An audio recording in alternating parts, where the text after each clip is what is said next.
நம்ம குடல் ஆரோக்கியத்தை சரி பண்ண மாச கணக்குல ஏன் வருஷ கணக்குல கூட ஆகும்னு நாம எல்லாரும் நினைச்சுக்கிட்டு இருக்கோம், அப்படிதானே?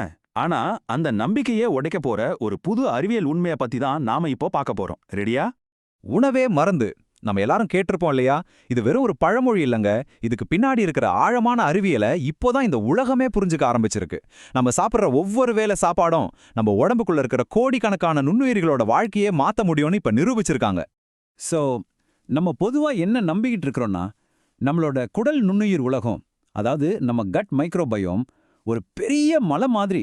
அதை அசைக்கிறதுக்கு பல மாதங்கள் ஆகும்னு நினைக்கிறோம். அது ரொம்பவும் ஒரு நிலையான விஷயம், அப்படிதானே? ஆனா நான் சொல்றேன், ஒரு சில நாட்கள்லயே நம்ம உடம்புக்குள்ள ஒரு பெரிய புரட்சியே பண்ண முடியும்னா எப்படி இருக்கும்? நம்ப முடியலையா? வாங்க இந்த ஆச்சரியமான எண்களை பார்க்கலாம். ஓகே, முதல் எண் 3 நாட்கள்.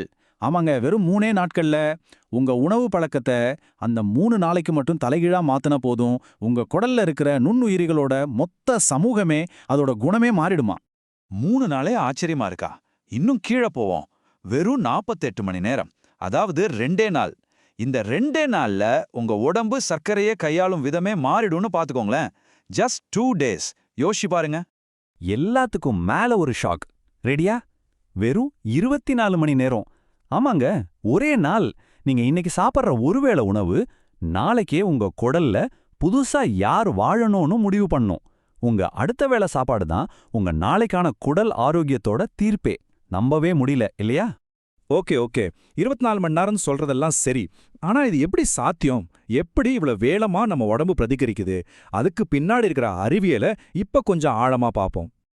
நம்ம குடலுங்கிறது ஒரு பரபரப்பான நகரம் மாதிரி. இங்க பூம் அண்ட் பஸ்ட் சுழற்சின்னு ஒன்னு நடந்துகிட்டே இருக்கும். அதாவது சில பாக்டீரியாக்கு பிடிச்ச சாப்பாடு உள்ள வந்தா அதுங்க பூம்னு ராக்கெட் வேகத்துல வளரும். ஆனா நீங்க அந்த சாப்பாட்டை நிறுத்திட்டா அதுங்க பஸ்ட்னு அந்த இடத்த விட்டு காலி பண்ணிடும். இது ஒரு தொடர்ச்சியான போட்டி. இந்த வேகமான மாற்றத்துக்கு 3 முக்கிய காரணங்கள் இருக்கு.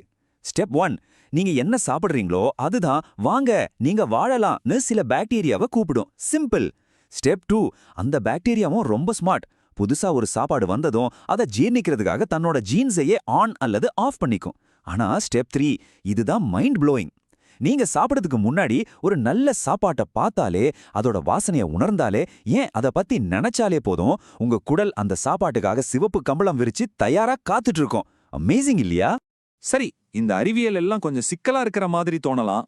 வாங்க இத ரொம்ப எளிமையா, மறக்கவே முடியாத ஒரு உதாரணம் வச்சு புரிஞ்சுக்கலாம். இப்போ உங்க குடல ஒரு பெரிய இசை விழா நடக்கிற இடமா கற்பனை பண்ணிக்கோங்க. ஓகேவா?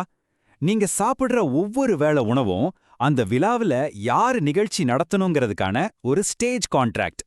உதாரணத்துக்கு, நீங்க நார்ச்சத்து, காய்கறிகள், தானியங்கள்னு ஒரு கிளாசிக்கல் மியூசிக் ஒப்பந்தத்துல கையெழுத்து போடுறீங்க அப்படின்னா, அப்ப அங்க என்ன நடக்கும்? ரொம்ப அமைதியான, மனதுக்கு இதமான ஒரு சூழல் உருவாகும். ஆனா நீங்க பதப்படுத்தப்பட்ட சர்க்கரை, பொரித்த உணவுகள்னு ஒரு ஹெவி மெட்டல் ஒப்பந்தத்துல கையெழுத்து போட்டா, டும் டும்னு ஒரே சத்தம், கூச்சல், குழப்பம்தான். மொத்த சூழலுமே நொடியில மாறிடும்.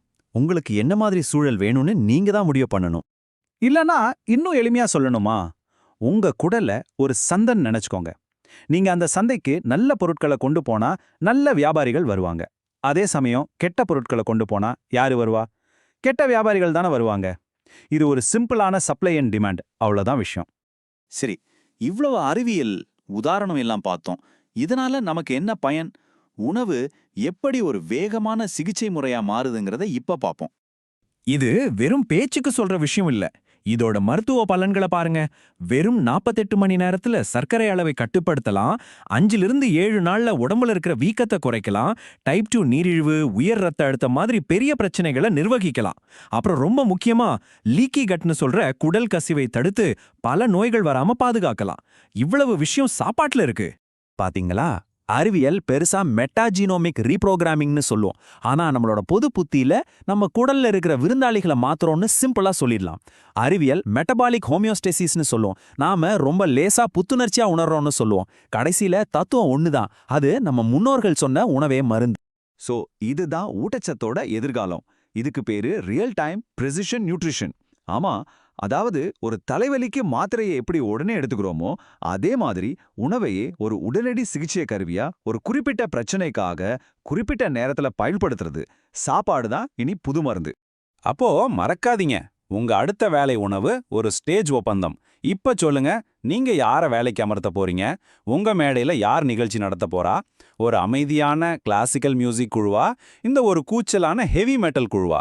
அந்த தேர்வு உங்களுடையது.